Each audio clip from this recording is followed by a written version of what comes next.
এই দেখো বন্ধুরা, জাহাজের ইঞ্জিন।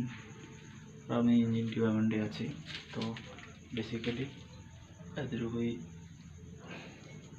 ইনফরমেশন দিতে পারছি, যেখানে আমার টাকবোর্ডের ইঞ্জিনটা সব থেকে ছোট।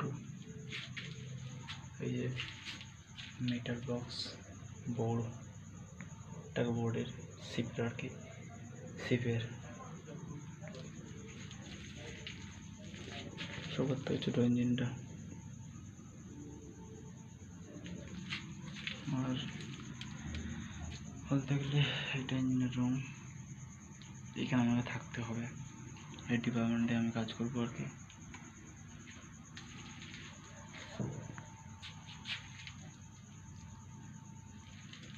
এটাই হলো ইঞ্জিনের রুম, ফ্যান वगैरह सब कुछ देवा है।